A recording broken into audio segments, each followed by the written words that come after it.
dia, boa tarde, boa noite a quem for nos assistir posteriormente.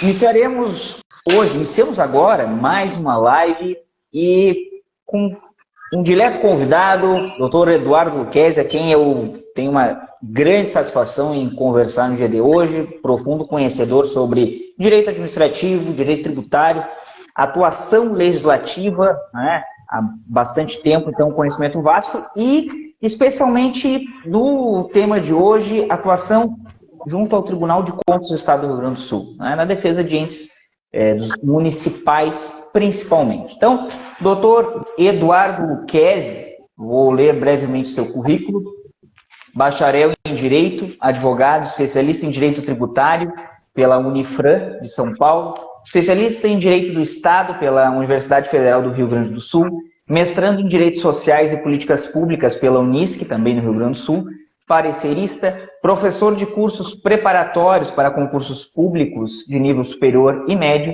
professor do IMED, Universidade Meridional, em nível de especialização no curso de pós-graduação em Advocacia Pública, professor da UFS, Campus Vacaria, em nível de pós-graduação também em Direito Tributário, autor de artigos jurídicos. Doutor Eduardo, é uma honra conversar com o senhor na noite de hoje. Boa noite, doutor Martinez. A honra é minha, né? E grato aí pelo convite que tanto entabulamos, né? Que tanto tentamos nos encontrar, mas no lufa-lufa diário, né? Na labuta diária, muitas vezes isso, né, nos impede, tá? Quanto ao currículo, né? É mais uma questão de medalhas assim que são colocadas, mas que na verdade, né, eu prefiro demonstrar atuando e trabalhando, né? Não é demérito da academia ou qualquer outra posição que possa se ocupar, mas fato é que acho que o profissional se faz no caminho que ele trilha, independente de títulos que ele venha a ter, né? Então, acho que isso é o que perguntar de cada um. E grato pelo convite aí, pelo tema que eu aprecio, que é o Tribunal de Contas. Doutor Eduardo, me diga uma coisa. Eu sempre pergunto para quem a gente conversa aqui, o que ele motivou a escolher o direito para estudo, para atuação? O que ele motivou a estudar as ciências jurídicas e sociais? Bem, eu já vi até algumas das lives, né, com os seus convidados aí. Hoje a gente já está na casa, né, de cena de número 160, 169, né? Uhum. E algumas pessoas sempre falando, né, das questões do direito e tal. Eu confesso a dizer que, e não me furto a dizer, tá, doutor Martinez, que eu acabei no direito algo como sem muita opção, por incrível que pareça, né? Eu vim de uma família extremamente humilde e devo dizer, fui o primeiro advogado dessa família, né, o primeiro militante das ciências jurídicas, porque havia um que outro que era concursado, enfim, né, em cargos de nível mais operacional, e fato é que eu sempre tive a exigência de meus pais de fazer um curso, de estudar e tal. E entre indas e vindas, né, dentro da condição financeira do meu pai, nos obrigou literalmente, eu digo nos obrigou, porque essa não há outra palavra, a passar em concurso em instituições públicas, né, para cursar. E, na verdade, eu havia me enveredado pela área das ciências biológicas, né? Eu fui aluno da Universidade do Estado de São Paulo, da Unesp, na área de zootecnia. Mas eu acabei não cursando, né? Não era uma área que me atraía. E nessa questão, vendo algumas pessoas, alguns colegas também, eu vi no direito uma oportunidade de crescimento, né? E lógico, afora toda a questão financeira, meu pai me fez algumas, como é que eu vou dizer, algumas contrapropostas, para não dizer exigências, e eu resolvi investir nessa militância. E devo dizer que não fui, é curioso dizer, até me recordo como hoje, até o segundo ano, eu não fui um grande aluno. Eu era um aluno, né, de notas medianas, trabalhava sempre, né, enfim, era um que teria feito o curso, mas quando eu estava no terceiro ano, no meu tempo, o curso era anual, tá? Não era modelado semestralmente, né? Se você não precluía no curso, né? Não ficava em cadeiras que nós chamávamos de dependência, podia fazer no ano subsequente, no semestre. Você ficava o ano todo alijado, né, daquela cadeira, das que são pré-requisitos, como nós chamamos hoje na atualidade. Foi no terceiro ano, doutor Martinez, que eu realmente acordei para o direito. Né? Ele me fez acordar. E a partir dali eu peguei um gosto tão grande, sabe? Foi como um estalo, assim, algo que até hoje o estudo, o diálogo, a conversa, ouvir pessoas hoje, eu devo dizer, apesar de não ministrar curso, eu tenho um verdadeiro prazer de ouvir pessoas. Prazer, né? Algo que me arrepia, me deixa em êxtase. Né? Exatamente, pena que o tempo não me é favorável, eu sou sempre consumido pelo trabalho, mas isso é o que me atrai no direito hoje, sabe? Esse gosto, o estudo, a oxigenação, um aprendizado sempre presente. Então, eu vou dizer que eu acabei nele por um acaso, né? E esse acaso se tornou uma paixão, né? Que hoje é um grande amor, né? Ele é meu grande companheiro, fora da minha família, né? É um grande companheiro meu que está comigo todos os dias. Né? E a área de atuação, sempre lhe chamou atenção direito administrativo, obviamente direito constitucional, né? Decorrente, tributário? Olha, doutor Martinez, na verdade, o constitucional, sim. Eu cheguei, eu fazia aulas pós a universidade, haviam cadeiras que é oferecidas pelos alunos da minha antiga universidade, que eles ministravam aulas antes e depois do horário noturno, né? Eram bem sofridas, mas porque eu me recordo, minha aula terminava às 23 horas e 20 minutos, né? Para um curso noturno isso é bastante, né? Bastante. Olha só, doutor Martinez. Mas alguns colegas se dispunham, eles recebiam bolsas para ministrar aulas a partir das 18. Então eu fazia todo um esforço para estar na universidade, 18, 15, antes do início da aula. Isso no constitucional. Devo dizer que o administrativo nunca foi uma área que eu pensei em trabalhar. Né? Como eu disse, eu era um aluno até então mediano. E mesmo quando eu comecei a estudá-lo, eu achava uma matéria completamente empírica, né? Nada concreta, nada palpável. Era como quando no tempo do colégio, me desculpem os mais novos, a gente estudar matérias física, química, que hoje tem laboratórios, exemplos práticos, né? Hoje a educação é outra, né? E para mim ele era um ser estranho, algo alienígena.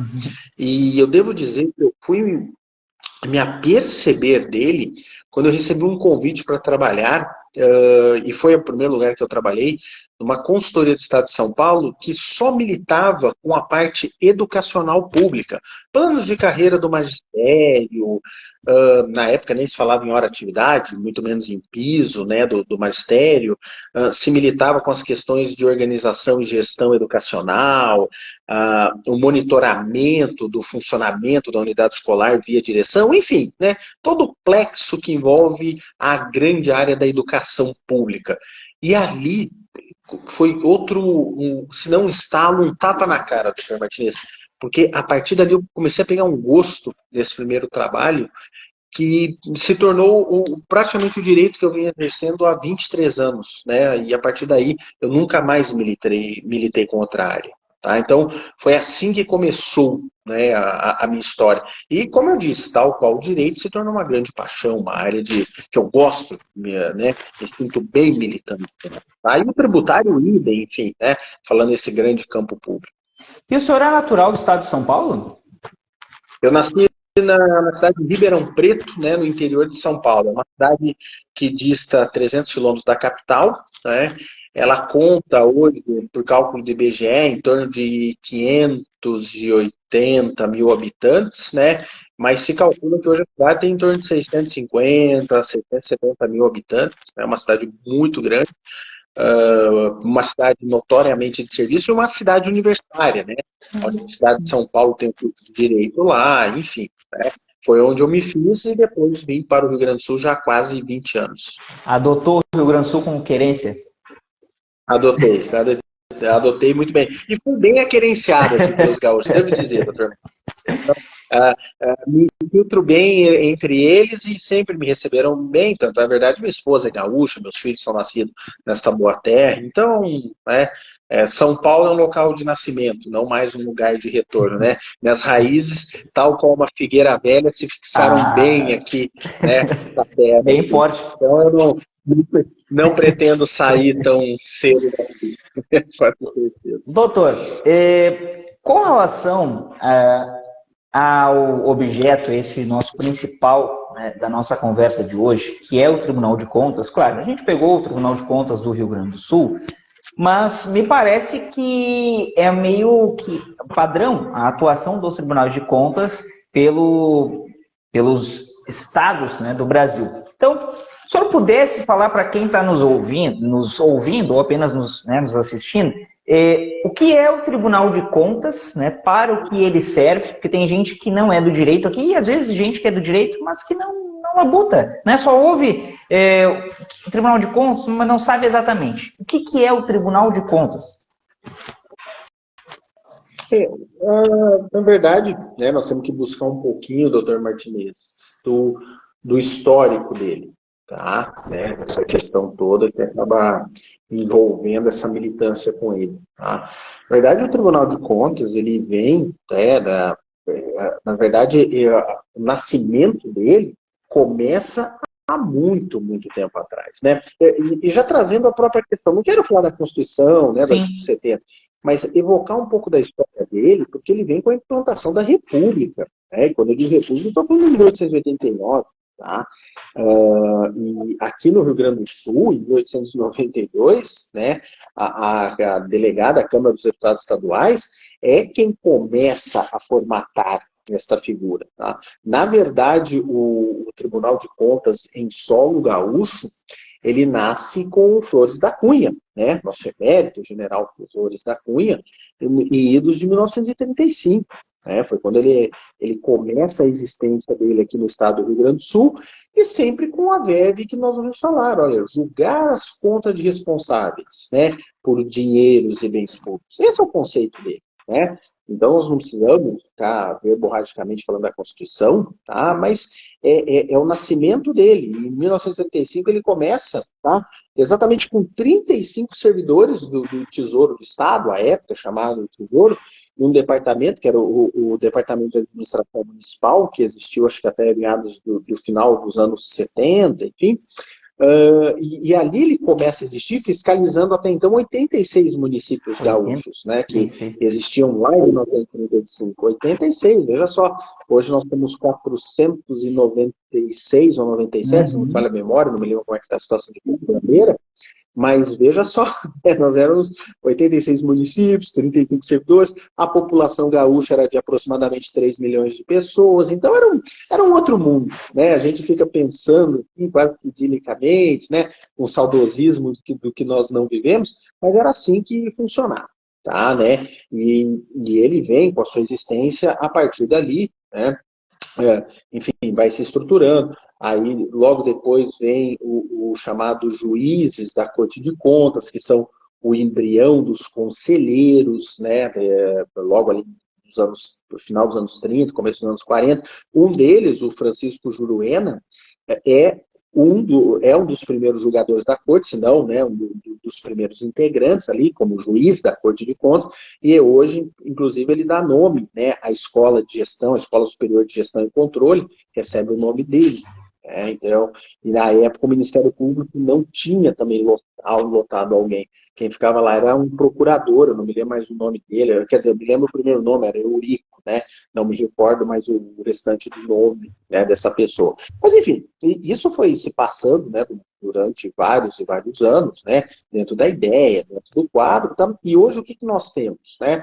Nós temos toda uma dicção constitucional, e o tribunal vem se modelando, né, e se instrumentalizando a partir da existência da sua própria lei orgânica, tá? Então ele é como qualquer, né, como a gente falou falar em lei orgânica da magistratura, lei orgânica disso, daquilo, ele tem a sua lei orgânica e o seu regimento interno, e hoje ele tem a sua composição, né, de 13 integrantes, na forma que nós conhecemos.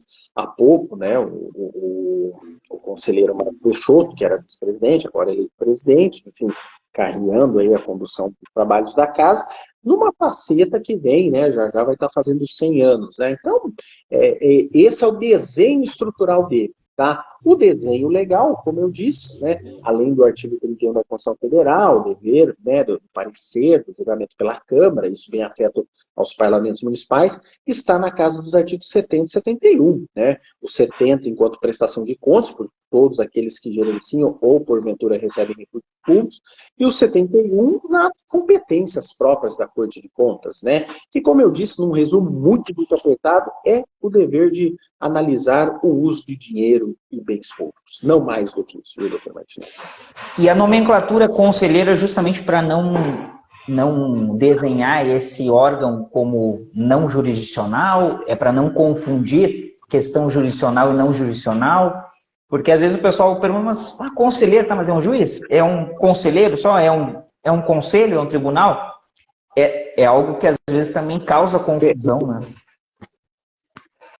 Sim, a gente tem que lembrar que no que nós estudamos na academia, é que o Tribunal de Contas ele é um órgão auxiliar do Poder Legislativo, tá? E ele não tem a função, tá, judicante, tá? Ele tem competência, veja só, tá? Ele tem competência dada por força constitucional, tá? Mas ele não tem atribuição jurisdicional. Diferente, tá? Como fala assim, Eduardo, mas e falar em jurisdicionado? A ideia de jurisdicionado dele é jurisdicionado enquanto território, tá? Enquanto território.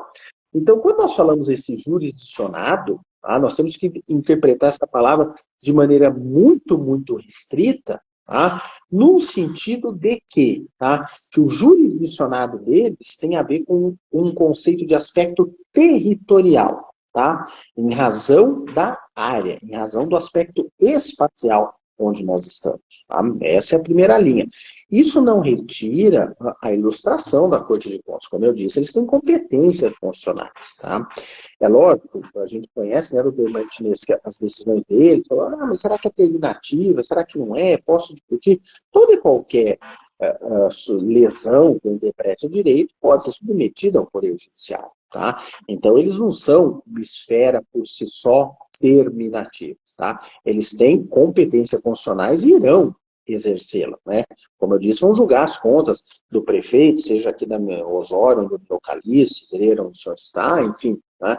Só que depois disso, eventuais discussões podem sim ser carreadas ao judiciário. Portanto, o nome conselheiro, tá, é exatamente para não dar essa ideia. Olha, por que eu não chamo, por exemplo, o Edson Brum, que foi um deputado, que hoje é conselheiro de juiz de contas, como foi outrora?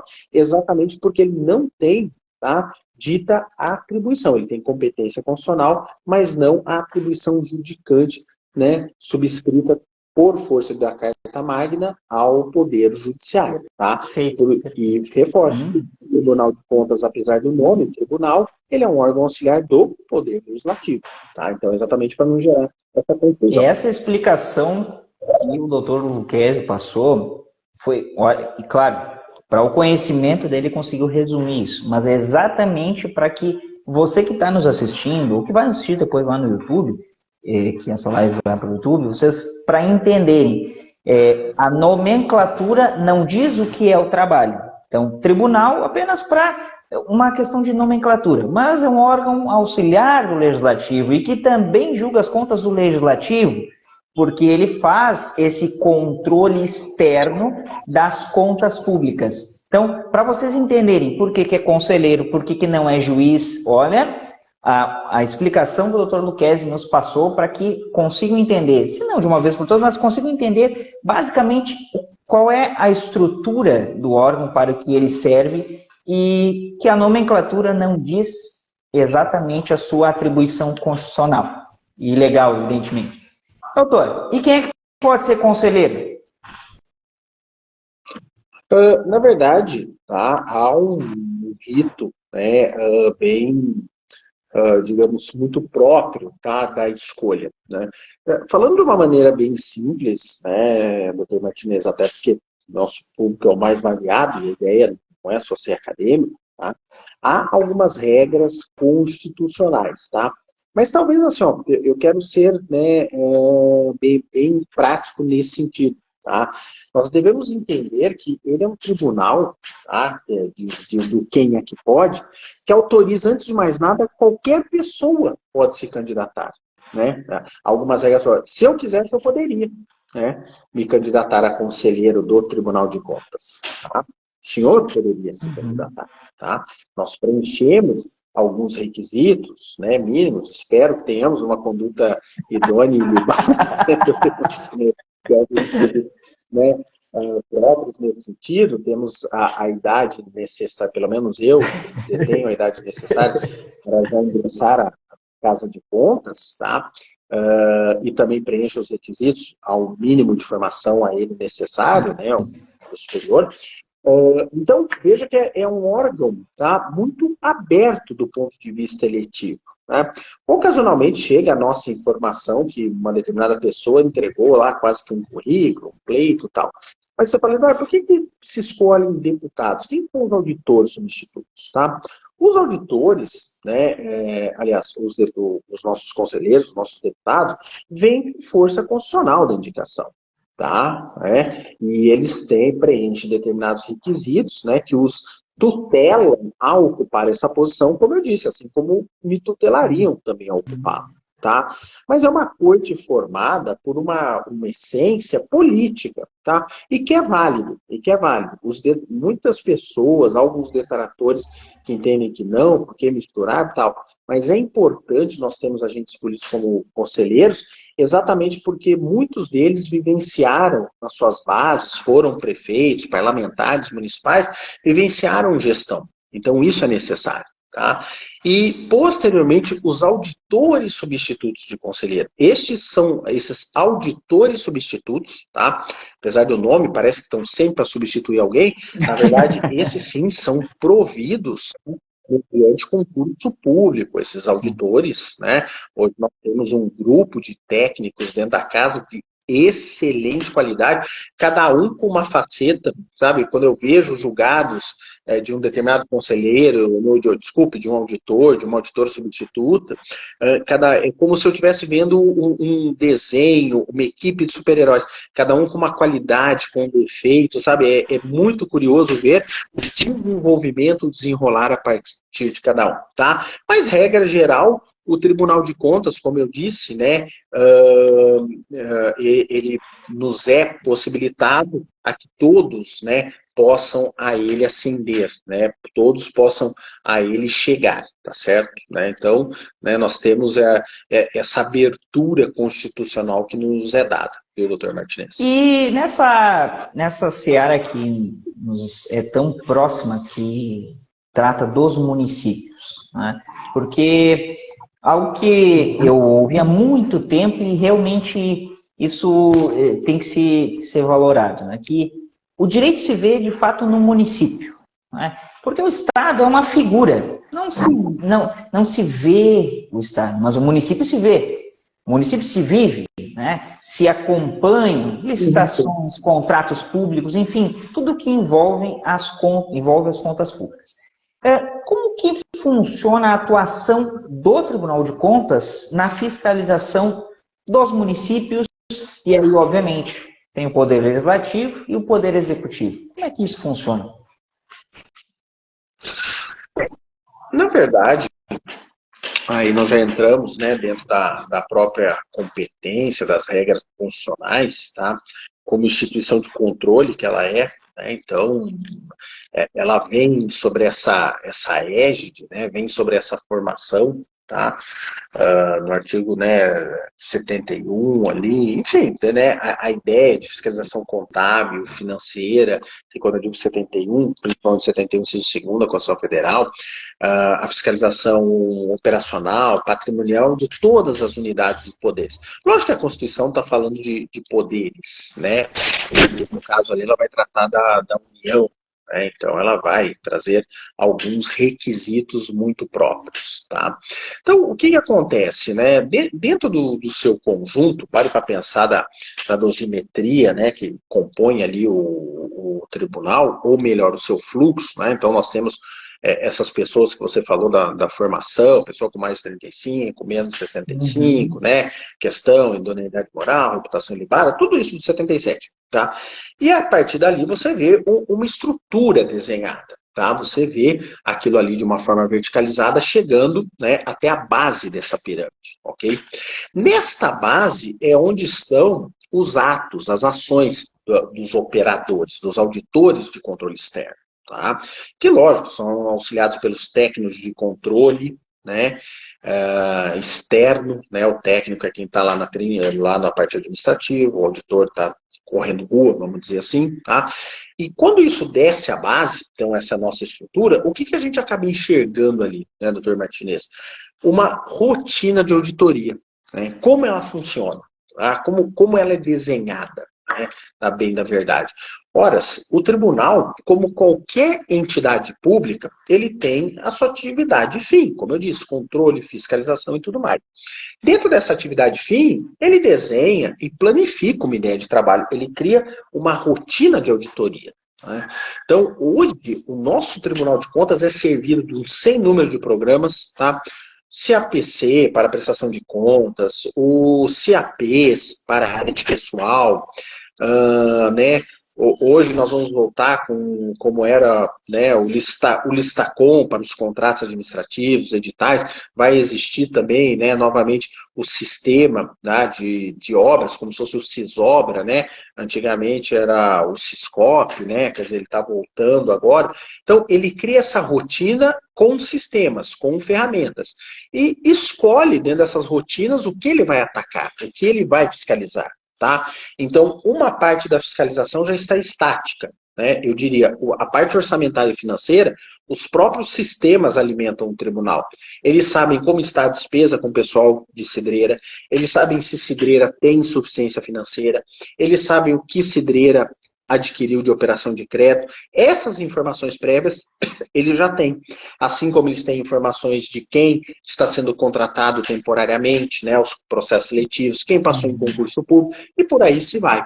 E paulatinamente, como eu disse, se escolhe áreas, campos. Olha, este ano vamos fiscalizar a educação, este ano meio ambiente, queremos que seja assistência social. E assim sucessivamente. Tá? É assim que hoje o tribunal trabalha, inclusive no caso do Rio Grande do Sul, e não é diferente nos demais estados, tá? Eles inclusive demonstram a sua rotina de auditoria prévia, né? O que eles irão fazer, né? De certa maneira. Então você tem uma certa visão daquilo que eles estão encaminhando, além de ofícios que eles encaminham, encontros e por aí se vai, tá? Então, hoje eu diria que o trabalho é planificado numa parte estática, numa parte padrão e uma parte de ataques pontuais, tá? Conforme eles auditam, eles fazem um chamado achado de auditoria. E mudou algo dessa rotina com a pandemia? Porque eu recordo que era comum chegar ali, às vezes 2 vezes, às vezes uma vez ao ano, né? Setembro, outubro, dependendo, novembro, início de novembro, vinha uma equipe de auditores para os municípios, aí passavam 3, 4 dias numa Câmara, daqui a pouco na prefeitura de algum município. Isso mudou com a pandemia, em razão de, obviamente, ter que continuar o trabalho e não se poder ter o contato, né, pessoal, assim, ou mantiveram, só que de uma forma mais atenuada, vamos dizer assim? Na verdade, se aprendeu a pandemia, né, em que pesa o infausto evento que foi essa coisa horrorosa, né, se aprendeu muito a trabalhar de maneira remota. E, como eu disse, a robotização, a informatização do Tribunal de Contas ficou muito maior, tá, doutor Martinez? Né?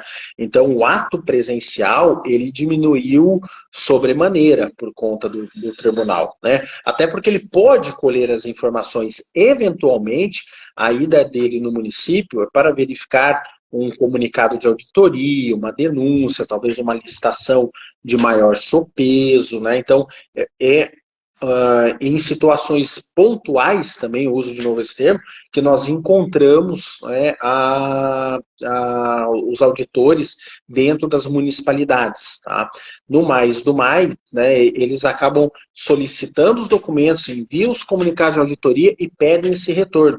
Ou fazem o que nós chamamos de recibo de documentos e informações, o RDI, né? Ao comunicado não tem obrigação de resposta, a RDI nós temos, tal, por uma série de fatores, né? A burocracia, as várias resoluções e instruções, né, exigem várias situações nossas nesse sentido, né, de acompanhar o Tribunal de Contas. Então, eu diria que o que melhorou foi essa informatização, essa dinâmica mais rápida deles, né? E o que é bom, porque um alerta numa eventual falha não significa recalcitrância da nossa parte, ou que vamos brigar com o tribunal. Tem horas que nós vamos ter um bom debate, né? E é natural, e é isso que traz luz, né? Traz uma oxigenação da máquina. Mas, às vezes, muitas vezes, a gente fala, não, realmente a corte está certa e temos que, né, revogar esse certame, suspendê-lo, alterar, estamos equivocados, e por aí se vai. Então, isso melhorou bastante, né? Nesse prazo aí de 3 anos, nós temos muito mais assertividade e responsividade na atuação do Tribunal de Contas para com os municípios, para com os jurisdicionados. Tá? Vou mandar um abraço aí para o Celcinho, o prefeito Celcinho ali de Xangri-Lá, que entrou, não sei se ele continua a live, mas já participou aqui de uma conversa conosco. Então, forte abraço, prefeito.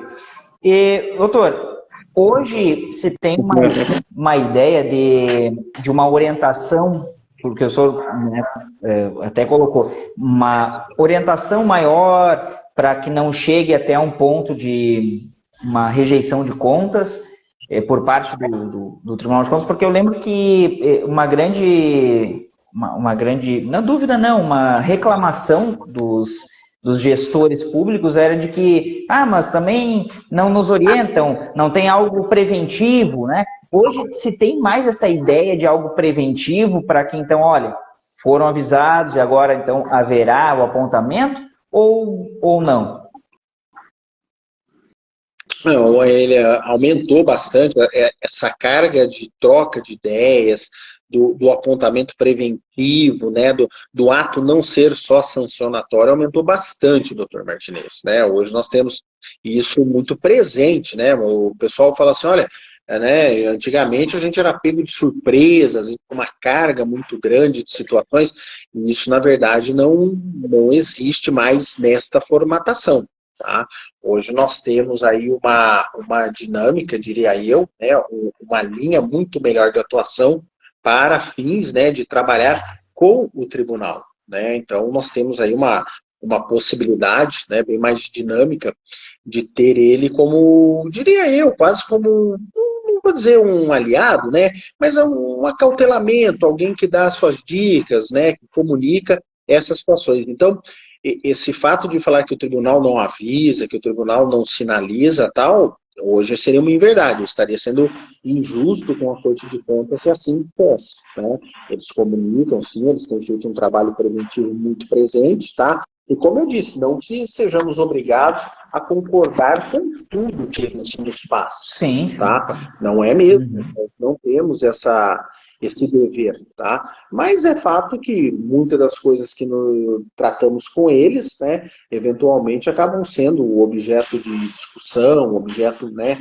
de determinado debate, mas reforço, eles realmente têm agido mais num sentido de acautelamento para todos nós. Tá? E o senhor que tem uma atuação, né, obviamente por todo o Brasil, e também, né, no estado de São Paulo, que é o maior do país, essa conduta, ela é padrão dos tribunais de contas ou é algo mais assim próprio de algumas cortes, como do Rio Grande do Sul? Esse acautelamento é algo que tem se seguido? Não, eu diria que assim, ó, né, eu tenho alguns processos, né, em outros tribunais, em outros estados federados, né, eu percebo, na verdade, tipologias distintas. Né? Eu tenho para mim que o acautelamento é algo bem próprio nosso. Né? Eu vejo, por exemplo, a Corte de Contas Bandeirantes do Estado de São Paulo, ela é mais proativa, ela é mais progressista, tem posições de aceite diversificadas perante a nossa, tá? Eu tenho ela de maneira diferente. Né, aqui no estado de Santa Catarina, né, eu vejo uma atuação extremamente técnica, né, não que o nosso não seja, mas eu tenho... esse é o meu sentido, tá? Estou dando uma impressão muito personalista. Tá? Uma instrumentação muito mais técnica, talvez mais depurada na análise dos esclarecimentos, enfim, cada tribunal apresenta a sua faceta, tá? Não poderia falar em nome de todos, porque realmente não conheço todos operacionalmente, mas me passa a impressão que esta questão da participação, do acautelamento junto ao jurisdicionado, tem sido uma vertente muito mais nossa, né, presente. E que, né, sirvam nossas façanhas de modelo, como diz, né, o nosso livro.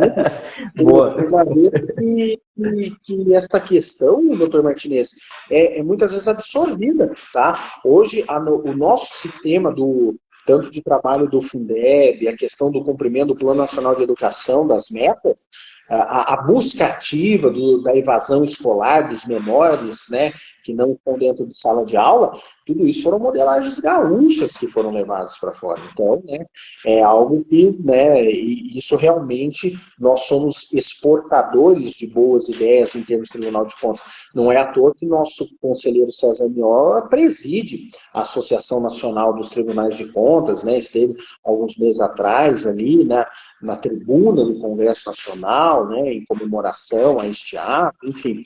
Então, tenho que nosso tribunal realmente é um modelo, tá? E acredito que se os outros estiverem fazendo essa questão de acautelamento, de parceria e acompanhamento, tenho para mim que provavelmente beberam da fonte gaúcha, tá? Para usar de exemplo. Interessante, tá? Isso, bastante interessante. Doutor, com relação aos equívocos mais praticados, assim, que são mais comuns em termos de gestão municipal, o que se apresenta como algo que é bem comum de se cometer um equívoco, de que os municípios acabam, de modo independente, aqui não se está discutindo questão de partidária e nem ideológica, a questão de que é comum das gestões, né? O que é mais comum, assim, que o senhor percebe que acaba sendo padrão e acaba chegando no Tribunal de Contas, tendo alguns apontamentos em relação aos municípios? Como eu disse, existe uma plataforma hoje, né, doutor Martinez? Então, os apontamentos, boa parte deles são mecanizados, tá? Hoje é um sistema, um interlace de sistemas robóticos, né? A LAI, que recebem nomes, né, de meninas, como a gente diz, né? E os próprios auditores brincam, as meninas, né? Então, a Laís, a Rihanna, a Consuelo, tal. Hoje tem um menino, é o Ícaro, tá? Mas o grande grupo de sistemas robóticos parametriza pontos que são muito parecidos, tá? Então, as falhas estão perfilhadas de maneira idêntica. Provavelmente o aponte que o prefeito de Cidreira terá é muito parecido com o de Osório, que será muito parecido com o de Porto Xavier, com o do Chuí e assim sucessivamente, tá? Isso é uma questão que nós vamos acabar vendo. Então, falar assim, o mesmo município errou lá, atraso no Listacom, atraso no RVE, problemas, né, disso, problemas na evolução atuarial, vamos falar de outros assim, que são mais presentes agora, não respostas no prazo do RDI e tal. Esses são falhas comuns a todos os municípios, né? O que preocupa realmente, doutor Martinez, são as questões que envoltas a despesa com pessoal, insuficiência financeira, porque são critérios contábeis, critérios matemáticos, né?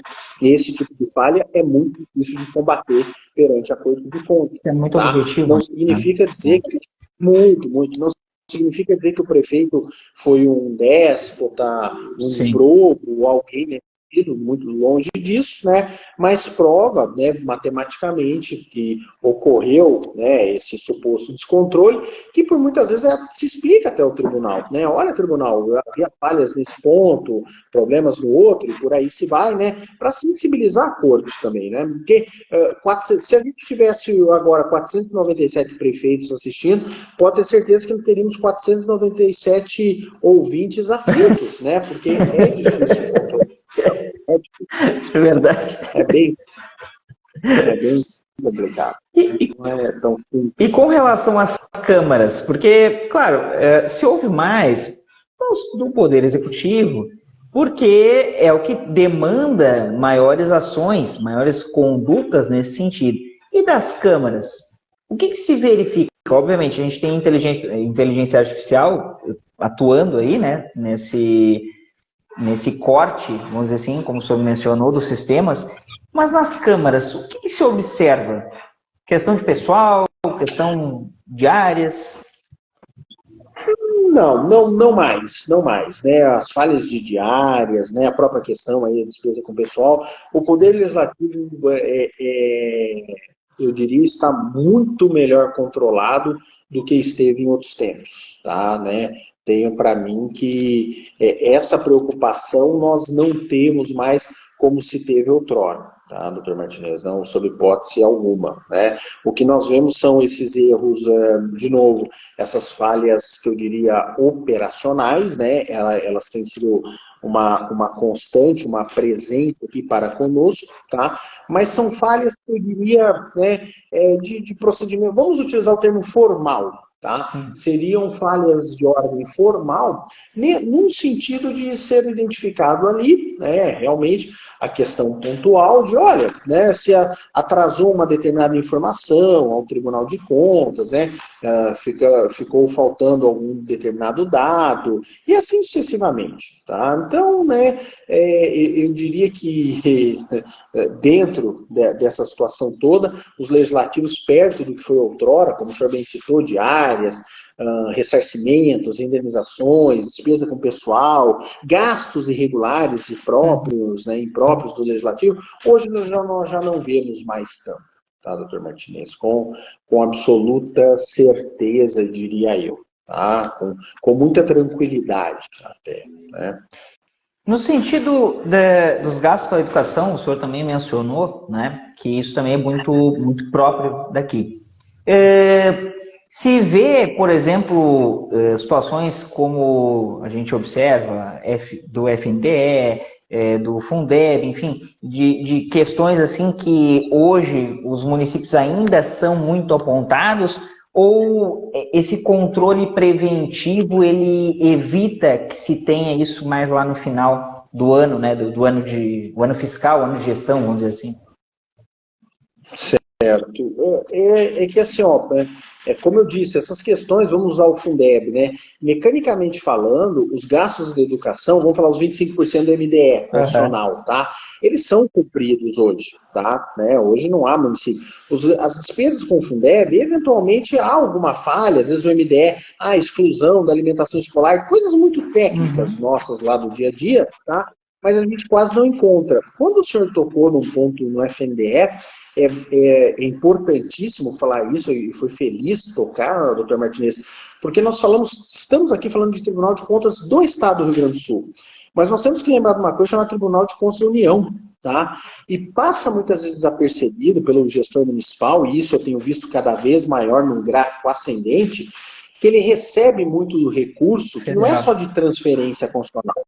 Não é os 15% da saúde, os 25% do MDE. Ele pega dinheiro com o Ministério da Integração Nacional, com o Ministério da não sei o quê, com o Ministério não sei o que lá. E isso tudo gera dever de prestação de contas. E cada vez mais, doutor Martinez, tem aumentado as falhas nessa prestação de contas, com glosas pesadíssimas para os gestores, às vezes 6, 7 anos após ter saído da administração.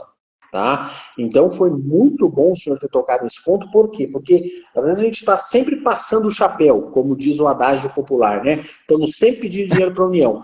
O problema não é pedir o dinheiro, o problema é bem prestar a conta e bem executá-lo, sob pena de vir a responder anos posteriormente a fio, tá?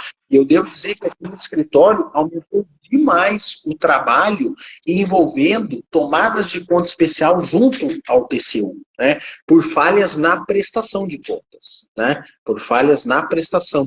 Né? Então, até trago um exemplo, há pouco, hoje, apesar de ser intermeio de feriado, de um ex-gestor, que já não é mais há quase 6 anos, já não é mais não, já não é há 6 anos, sobre um valor que foi utilizado da conta desse recurso vinculado, né? Ele devolveu o saldo, mas devolveram o saldo, digamos assim, não com a atualização devida, né? Uma diferença de 20 mil reais. E isso hoje já está na casa de 98 mil reais. Né? Então, assim, ó, é uma coisa que eu me ponho no lugar das pessoas. Se falam isso para mim, eu caio meio morto, acho. Né? É só isso, é só 20 mil. É só 20 mil. Então, essa questão tem que ficar assim, ó, muito alerta, né? O gestor nesse ponto, imaginando que Tribunal de Contas é gênero, mas há espécies, ao do Estado e da União. Tem que se lembrar dele. Verdade. Tá? Então, foi muito bem lembrado, viu, doutor Martinez? Muito feliz de ter tocado no ponto.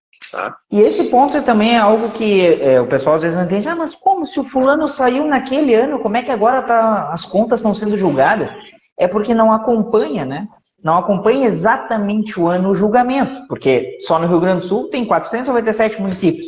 Então, é evidente que vai ter um período de análise para depois julgamento. Às vezes é 2, 3, nesse caso 6 anos. Né? Então, realmente, para o pessoal entender. Qual o processo de análise, que o senhor pegou com maior tempo entre o final, né, de gestão, ou enfim, de algo nesse sentido, até o julgamento pelo tribunal?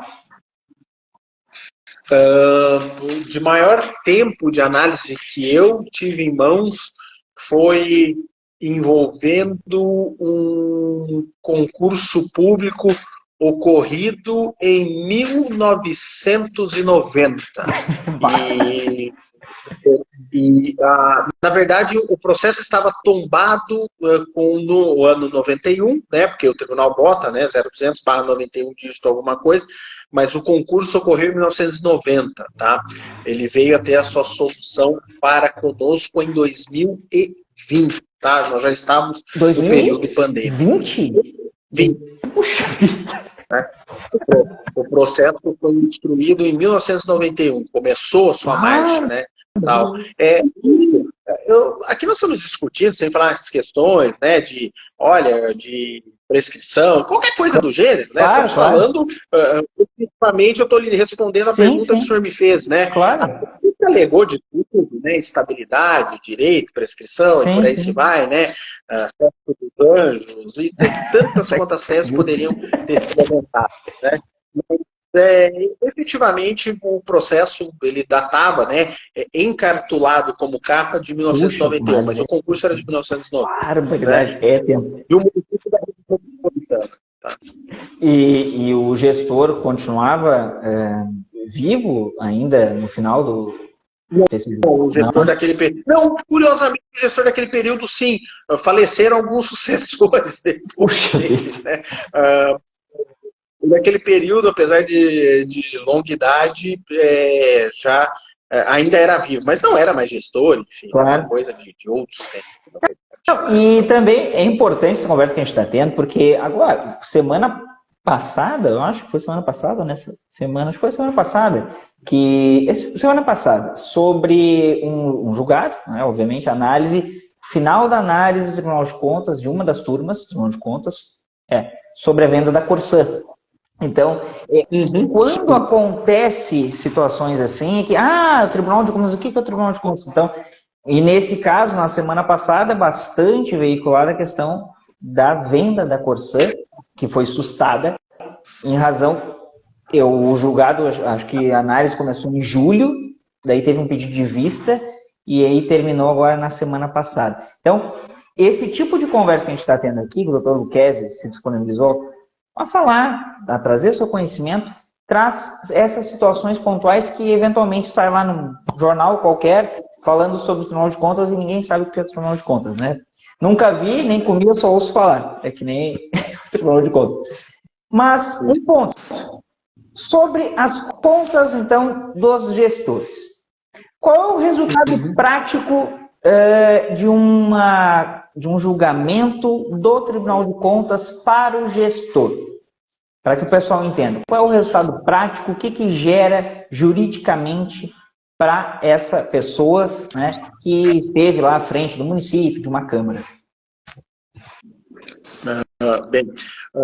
Nós temos que lembrar que o julgamento, né, desta pessoa, tá, né, do nosso gestor, propriamente dito, tá, ele vai acabar tendo alguns efeitos que eu diria, eu posso dizer, deletérios, né, que serão vistos posteriormente. Tá?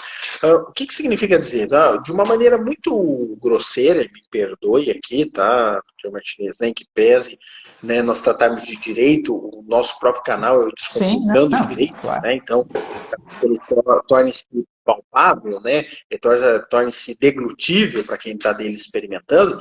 Ele pode gerar a fixação de débito e pode gerar, tá, eventualmente, a inelegibilidade deste gestor.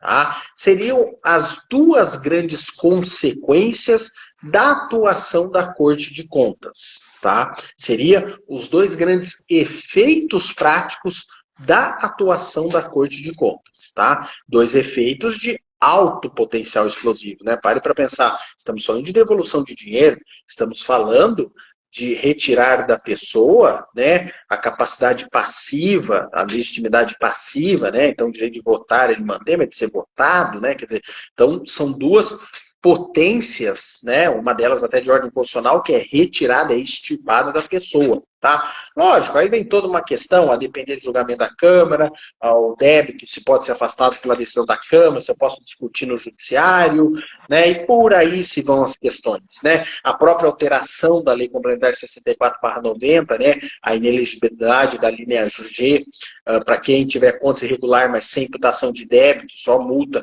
não gera inelegibilidade, sabe? Aí a gente se espraia para um grande campo, né, que nós teríamos de discussões outras, tá?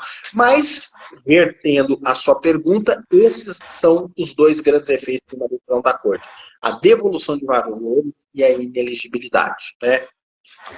A passar ainda pela análise das câmaras, né? Sim. A respeito das contas ali e tudo mais. Então, isso é um ponto bastante interessante que o doutor Eduardo Lucchesi traz, para que se entenda qual é. E parece que é um efeito tão pequeno, mas não é, né? Porque quando se fala dinheiro, olha só o que o senhor mencionou antes, né? Era um valor de 20, que hoje está em 90. E a inelegibilidade. Para quem é político de carreira, que tem isso por carreira, imagina, a inelegibilidade é como a morte para o político, né? Por 6, 8 anos. Então, é algo bastante importante. A manutenção do parecer prévio, né, ele deixa de prevalecer por decisão de 2/3 dos membros da Câmara Municipal. É o que reza o artigo 31, né, o parágrafo 2º da Constituição Federal. Então, quer dizer, e lembre-se que essa decisão é política, ela não é técnica, né? Então, eu posso ter várias falhas sobre a ótica do tribunal e os vereadores interpretarem que eu sou uma pessoa merecedora do afastamento do parecer desfavorável, que eu fiz tudo que estava ao meu alcance pela gestão, eu trabalhei o melhor possível, e por aí se vai. E o inverso é verdadeiro também.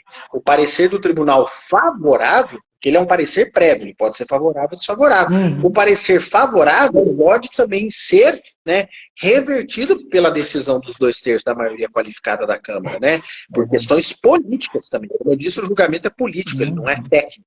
Tá? E isso foi uma garantia que a Constituição da República Federativa do Brasil deu aos nossos parlamentares, tá? E ela tem que ser respeitada nesse ponto. Tá? E é isso que às vezes o pessoal não consegue compreender, tá? Mas o parecer foi favorável, aí a Câmara rejeitou o parecer favorável. Ou o parecer foi desfavorável, mas aí a Câmara também rejeitou o parecer que foi desfavorável. Então, é interessante. É uma decisão política. Desculpa.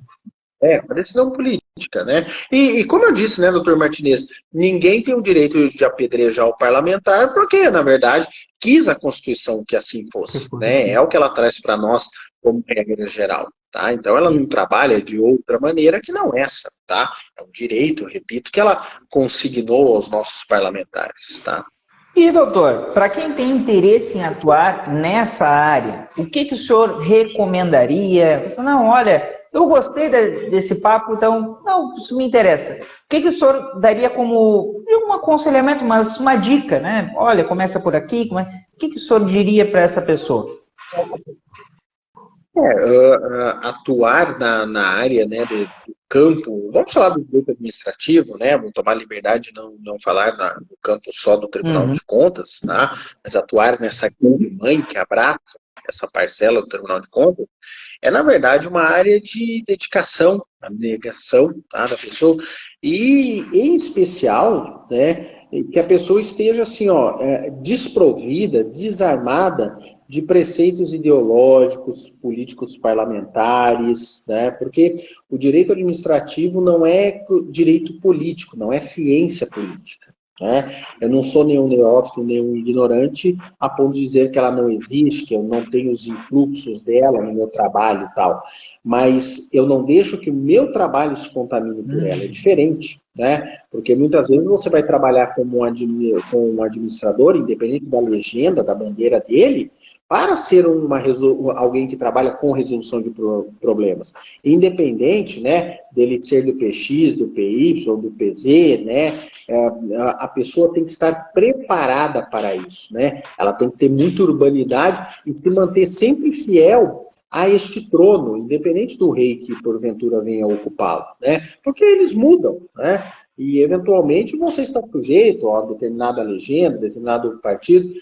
Me chateia muito hoje, doutor Martinez, isso é uma questão, né? Quantas vezes já foi falado aqui no canal, e sempre vem as questões um pouco políticas, Sim. né? Tal, desses grandes problemas que nós enfrentamos no nosso dia a dia, a partir das questões políticas, né? Quando o direito, na sua pureza, né, no seu trabalho, no seu espírito de leis, né, como disse determinado escritor das linhas jurídicas, tá?